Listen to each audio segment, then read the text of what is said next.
Hello everybody, it's Celestia and welcome to A Crafter's Story.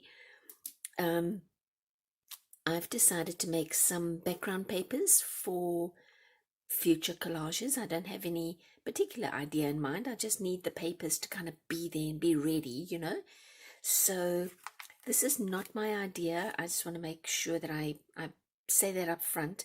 This is something that I saw on the Graphic Fairies blog, and it took a little practicing because the way that the blog told you to do it is how I'm doing it, but the choice of paper, so the methodology is exactly how she does it, but the paper gave me a bit of there was a bit of a challenge. So the thickness of the paper definitely makes a difference, and I found that with this craft, the crackling is affected by the thickness. So this is a regular 20-pound printer paper, just your plain old office printer paper.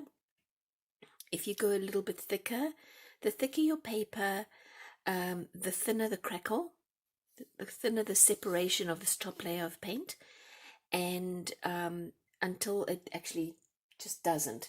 Let me show you an example. This is 20-pound. This is watercolor paper, which is 140-pound. So it's the two extremes. No crackling. So the watercolor paper didn't work for me. Okay, so let me show you how I did this. It's dirt easy, guys. It takes a little patience. So I'm just going to say that up front. But it's worth it. It really is. I think it's a beautiful, super unique, because each of your projects is going to be unique. And so with this one now, because I want that red and gold to be a flower, eventually when I'm doing some collaging, I want to do a black with a green crackle. So I'm going to put some black down here on my paper, and I'm just going to cover the thickness of the bottom layer. Only matters in the only thing you want to take into consideration is how saturated do you want this bottom color to be. And I don't mind if there's a little bit of sort of grayish white sticking out, because I'm going to be covering it. So this is step number 1, covering a piece of paper. I want to try my 34-pound printer paper, just see if it makes a difference to the crackle. I think it will. That's the only thickness I haven't tried. I've tried cardstock, regular printer paper. I had some craft paper that I didn't like very much, and I don't know what the pound weight of that is, but it was slightly thicker than this 20 pounds, so 28 pound, I don't know. But I tried index cards. Index cards actually work quite nicely, and they feel just slightly thicker than my 36-pound printer paper, and they worked, but the crackle was a bit thinner. So that's an option too, is to use your index cards. So I'm going to put this aside because I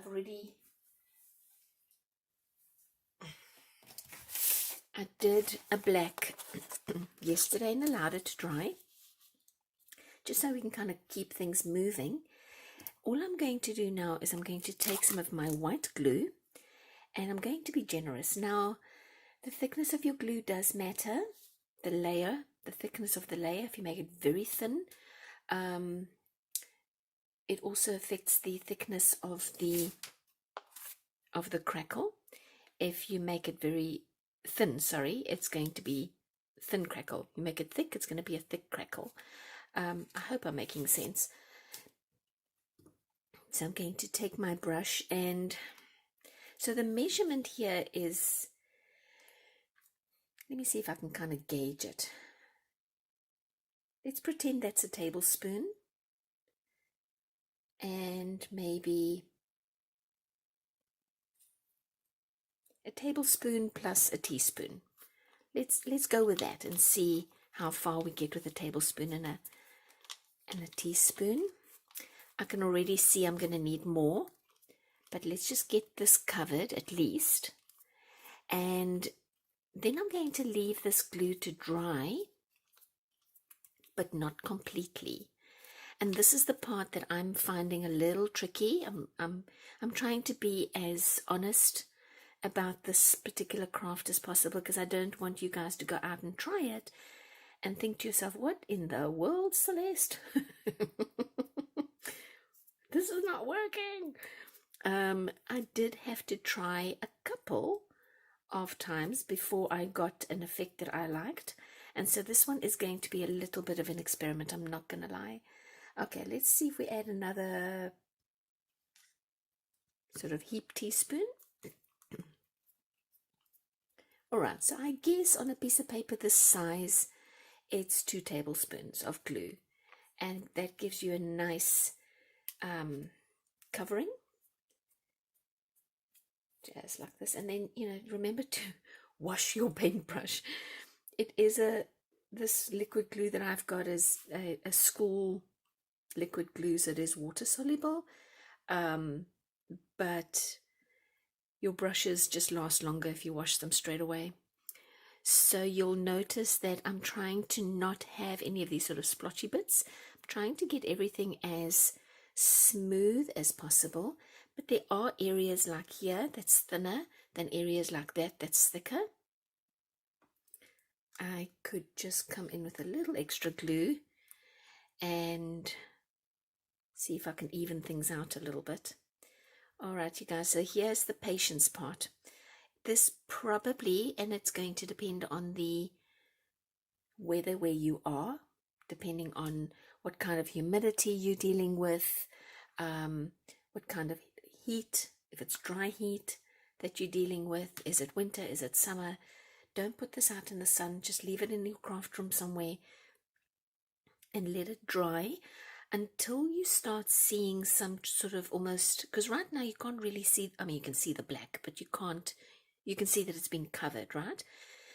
When it starts to dry to the point where you can start seeing, it's almost translucent, the glue, that's when you're going to come in with your top layer of paint. You don't want any of the glue to be too wet, because the top layer of paint's going to smush it. It's not train smash, but it doesn't work so great. You want the glue to at least have a film on top. Okay, so I'm probably going to be leaving this for somewhere, it's late summer for me. Our house is on air conditioning, and so the air is a little dry. I'm going to say 5 hours. We'll come back and see how things go. Okay, you guys, it's been about 4.5 hours, and in places I've got a lot of wet glue still, and then complete dry areas as well. So I don't really know how that's going to affect the crackle, but I've mixed up some green paint. It's water soluble green paint, and I'm going to just go in one direction with a slightly, it's quite a soft brush, just in one direction, and then I'm going to walk away again and just see how, if any crackling starts and how that turns out. So you guys are discovering this with me. Okay, it's a nice neon bright green. I think it's partly because the yellow I used to mix the green is pretty bright. It's like a canary yellow. So let's just see. I'm going to use all of it, and it's probably about say a tablespoon of each of the colors. So it's quite a bit of paint. Just see. Let's see if I can go in one direction. Just getting complete coverage. Here we go.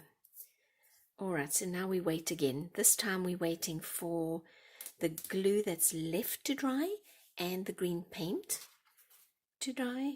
And hopefully, if all the stars align, all the crafting stars align, we'll have some nice crackling.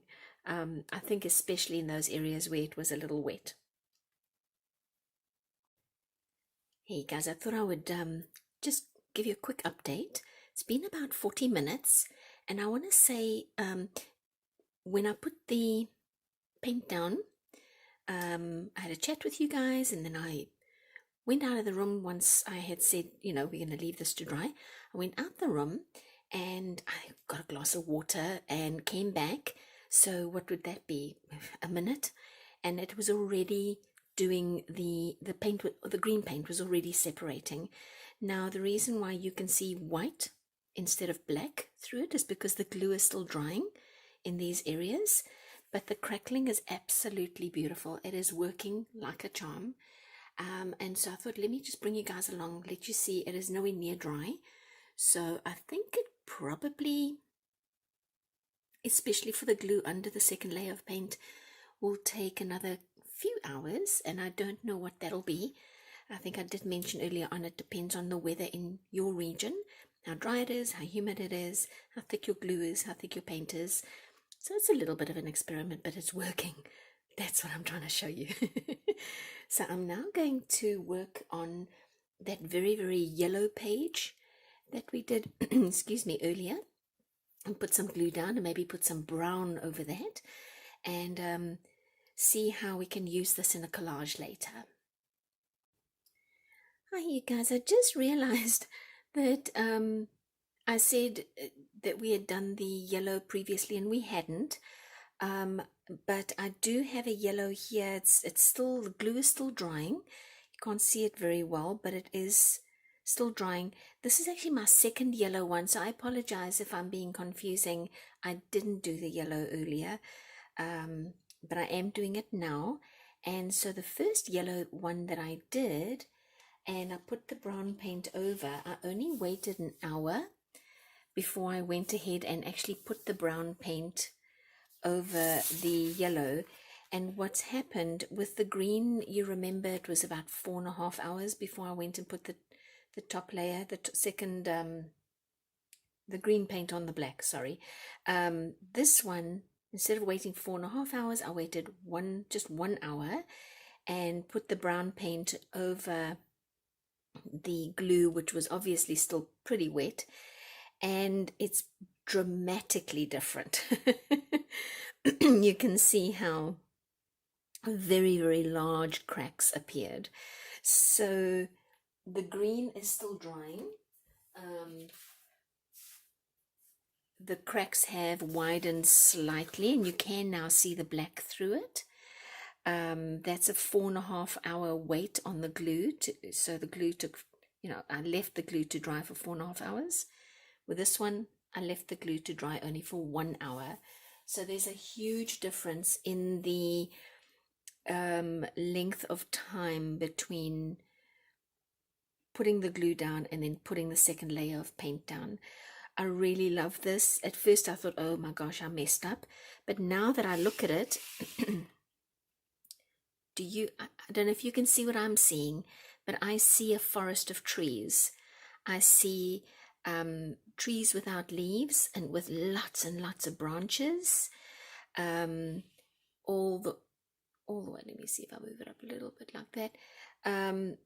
So I'm actually pretty excited about this one. I think this is really beautiful in how it kind of painted a forest all on its own. And so I have this one that's going to dry for a little longer,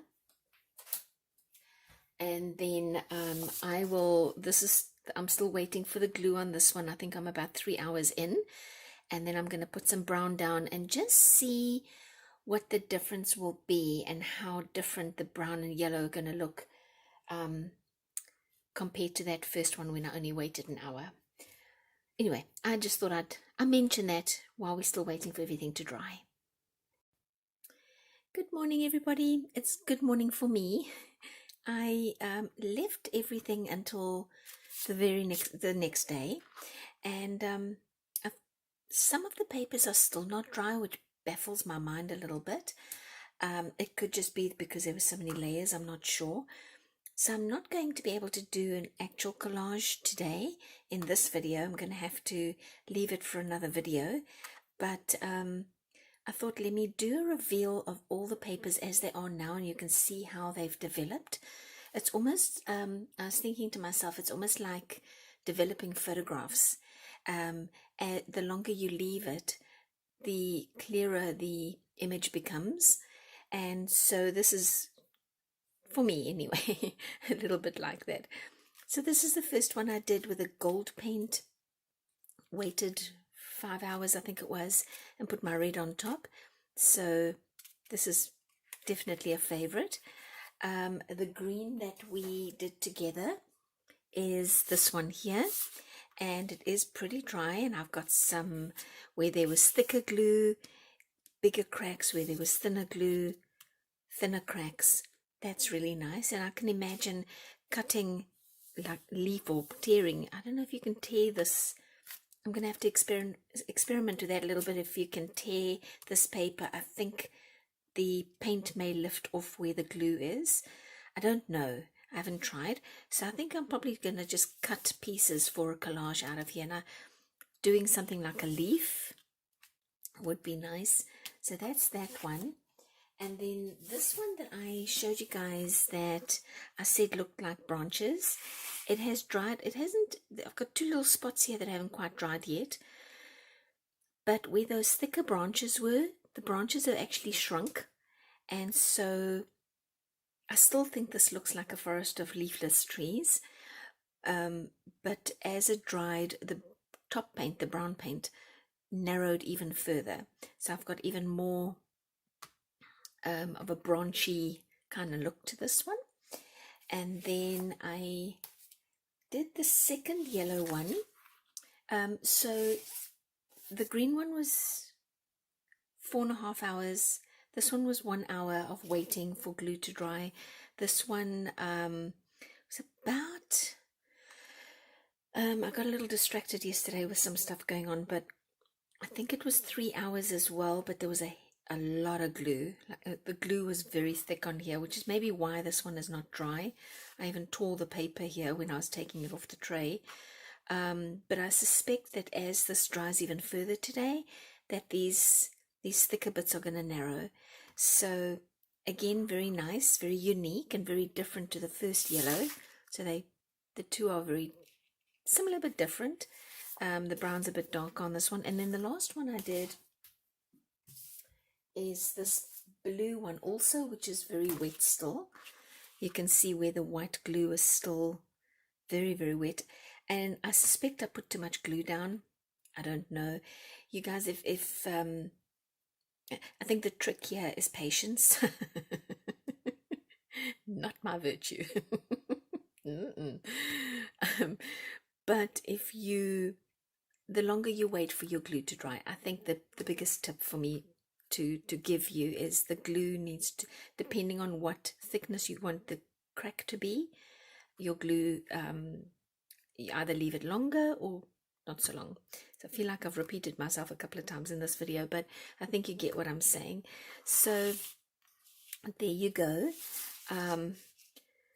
If you decide to do this, and I hope you do, I really hope you do, please feel free to come to our Facebook page and join our group. It's a private group, and share your projects with us, and we can all learn from each other.